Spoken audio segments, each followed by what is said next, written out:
Acer harus cepetan sadar kalau masih mau relevan di 2022 nanti.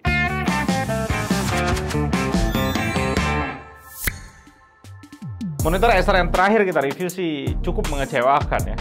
Performance yang dihasilin sih oke, tapi benar-benar model jadul tahun 2018 yang jadi drawbacknya. Hari ini kita disponsorin Acer lagi untuk cek monitor seri 24 inch dari kode yang kelihatannya masih satu line up dengan 27 inch yang kemarin. XV272Y, yaitu kode belakang. Monitor ini belum lama launching di Indonesia, dan ini sih lumayan bagus, modelnya masih cukup baru lah untuk sekarang, model tahun 2020. Tapi tetap mengusung masalah yang sama yang selalu Acer punya. Acer matok monitor ini nggak murah, di 3,2 juta dengan garansi panel cuma 1 tahun full. Dan jelas dari list ini, Acer sangat terasa kemahalan.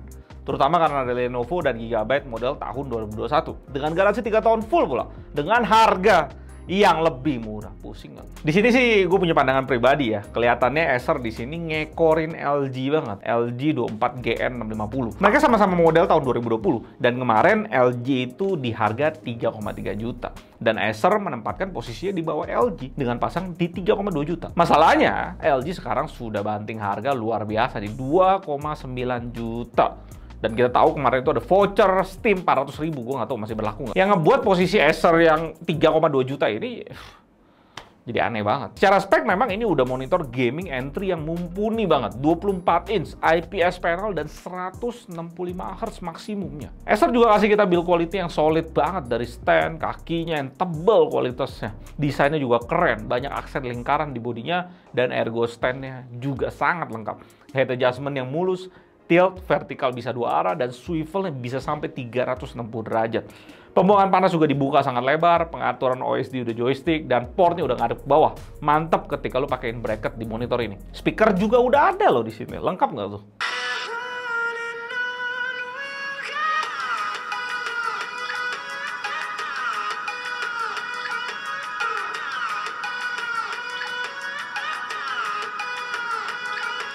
Yang kualitasnya ya anggap aja ini bonusan lah ya. Nggak ada yang spesial-spesial banget suaranya. Ya yang penting suaranya nggak mendem. Udah cukup keluar. Kualitas motion blur-nya ada total 3 preset di OSD response time-nya.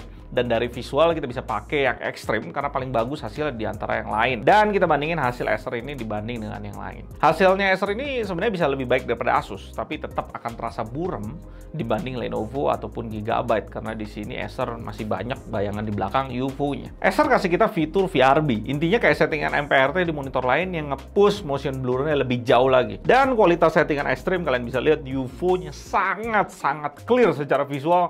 Tapi memang ini ngorbanin banyak brightness. Dan ketika kita bandingin dengan Lenovo ataupun Asus di settingan MPRT-nya mereka, jelas Acer ini masih unggul. Paling clear karena UFO-nya sangat jelas, dan di belakang UFO-nya Acer ini nggak ada UFO samar-samar kayak yang di Lenovo. Acer punya kualitas yang terbaik kalau kita nyalain fitur VRB ekstrimnya. Yang harus jadi catatan kalian ketika pakai fitur ini, Acer ngepangkas brightness-nya sangat banyak untuk dapetin fitur se-clear ini. Dan layarnya juga jadi flicker yang bikin mata lu lebih cepet lelah ketika lu main game dengan intens dan dengan waktu yang lama. Sayangnya dengan brightness yang rendah kayak gitu, Acer nggak kasih kita fitur black boost yang bisa bikin warna hitam jadi abu-abu kayak yang ada di Asus. Lenovo ada nggak ya? Lupa gue. Jadi yang ngebuat monitor ini harus kalian pakai di ruangan yang gelap untuk maksimalin response time-nya di game competitive shooter. Ya kalau nggak, musuhnya akan bisa sembunyi di cahaya-cahaya gelap ruangan. Untuk kualitas warna yang dihasilin, dia bisa dapetin 100% sRGB dengan P3 yang cuma 82%. Berarti ya Rec 2020 ya nggak tinggi-tinggi banget, di 59%. Ya secara gamut, ya Acer ini masuk dalam kelas monitor entry level untuk coverage warnanya. Treatment Acer ke panelnya lumayan aja, dengan CCT di 6500. Putih yang keluar sedikit kehijauan dengan 8 delta E. Acer bisa menang dari Lenovo G24, tapi masih kalah dibanding Asus ataupun Gigabyte di segmen yang sama. Saturasi warna sRGB-nya lumayan aja di angka 7, sehingga akurasi warna sRGB-nya di angka 7. Kita coba lihat P3-nya sebentar. Hasilnya kurang gimana ya, saturasi warnanya di 12, sedangkan akurasi warna P3-nya di 11. Di color space sRGB, Acer ini punya keakuratan yang terbaik di segmen monitor 1080p 144 Hz ke atas, mengalahkan Lenovo, Asus, dan juga Gigabyte. Sayangnya karena P3 coverage-nya biasa aja di Acer ini, Acer tetap nggak bisa ngalahin Gigabyte, tapi bisa lebih akurat dibanding Lenovo ataupun Asus. Dan Acer kasih kita banyak preset di OSD-nya, kita coba cek preset sRGB. Gimana hasil? Anehnya Acer memaksa penggunanya ngegunain preset ini di gamma 2,0. Berarti Acer suruh kita pakai di ruangan terang kayak studio ini, semua cahaya ada gitu untuk edit. Oke lah, nggak apa-apa, gue ikutin 2,0. CCT-nya ya nggak rapi-rapi banget di 7000 dengan Delta E7. Saturasi warna di angka 6 dan akurasi warnanya ternyata lebih akurat di angka 5. Gue coba kalibrasi ECC profile di preset ini. Kalian bisa lihat hasilnya semuanya bisa diperfectin lagi sama Kalman. Dari akurasi putihnya gue rubah ke 2,2 dan akurasi warna dan saturasi warna jadi sangat akurat. Preset berikutnya ada Rex 709. Di sini dia kasih kita gamma mendekati 2,2. Nice. Tapi CCT lebih nggak rapi lagi ke 7200. Jadi Delta E kena di 9. Saturasi warnanya nggak terlalu menarik, akurasi warnanya cukup akurat di angka 6. Dan gue udah coba kalibrasi lagi ECC profile di preset ini. Tentunya bisa jadi jauh lebih perfect dan jadi sangat akurat dengan akurasi warna di angka 4. Ya berarti nggak perfect banget kalibrasinya dari Acer. Yang gue bingung, Acer kasih kita preset satu lagi, DCI. Yang dimana seharusnya dia tahu panelnya ini cuma sanggup cover 80% P3.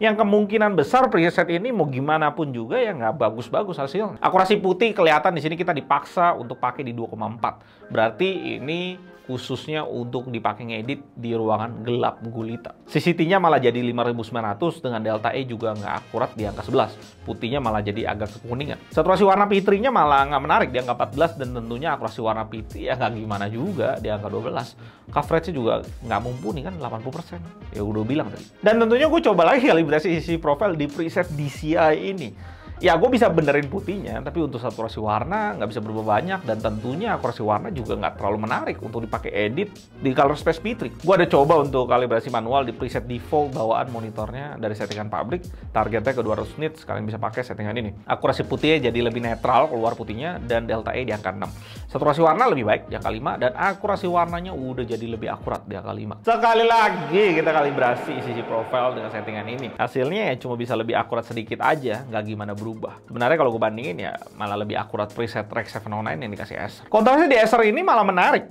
Acer kasih kita panel dengan kualitas IPS di atas rata-rata di 1300 lebih banding 1, dan jelas ini ngalahin Gigabyte ataupun Lenovo yang cuma di kelas 700-an. Maksimum brightness-nya juga nggak main-main. Acer ini sanggup tembus 500 nits brightness. Tinggi banget brightness monitor entry level ini, bahkan yang tertinggi yang pernah kita tes. Membuat ya monitornya versatile, lu mau pakai di ruangan terbuka dengan cahaya matahari banyak juga.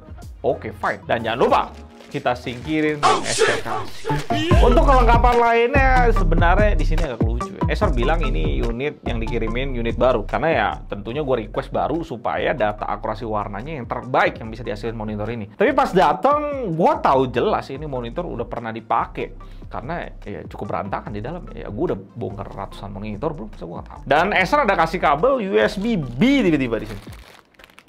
Yang bahkan ini kabel nggak ada portnya di monitor, jadi ya gue nggak tahu ini jelasnya monitor ini dapat apa aja. Cuma gue sebutin aja apa yang gue dapat. Di sini ada HDMI, DP, dan kabel power. Di harganya yang 3,2 juta, gue sangat sulit dan berat banget untuk rekomendasiin ke siapapun monitor ini. Panelnya sebenarnya punya performance yang bagus dari response time ataupun akurasi warnanya.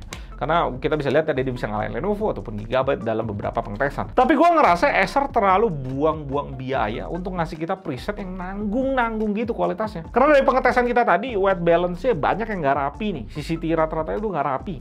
Saturasi warnanya juga nggak disempurnain. Bahkan ada preset DCI yang jelas-jelas P3 ini monitornya nggak luas-luas banget, tapi masih ada gitu. Di sisi lainnya, Acer ngebukain tuh settingan 6 color axis untuk benerin hue dan saturation. Yang dimana fitur kayak gini cuma bisa lu gunain kalau lu punya software secanggih Kalman untuk cek hue errornya berapa dan saturation errornya berapa. Yang itu pun kayak nggak guna-guna banget. Karena memang panelnya nggak bagus-bagus banget untuk dikalibrasi manual. Jadi banyak ways yang dilakukan Acer ke monitor ini yang gua rasa nggak perlu banget. Dan buat kalian yang nggak tahu ya, semua fitur atau settingan yang ada di monitor nih, Acer masih bayar ke pabrik untuk setting dan kalibrasi secara hardware. Itu pun settingan dan kalibrasinya agak tanggung-tanggung. Iya, nggak rapi-rapi banget dari pabriknya. Padahal ya Acer bisa gunain cost itu untuk upgrade panelnya supaya misalnya P3-nya lebih luas. Dan kasih satu preset sRGB untuk ngelimit P3-nya supaya sRGB-nya akurat. Kayak yang dilakukan Gigabyte G24F gitu. I don't know lah. Tapi ini yang Acer ambil untuk monitor ini, settingannya kayak gini. dan gue nggak bisa ngomong apa-apa. Dan untuk pasar Indonesia sekali lagi di 3,2 juta akan sangat sulit untuk ngelirik monitor ini, di mana banyak monitor lainnya dengan harga yang lebih murah, kasih garansi yang lebih panjang, dan atau panel lebih baik dengan model yang lebih baru. Thank you Acer yang udah sponsorin video ini. Gue Aldun dari GT ID. Sampai jumpa dan tetap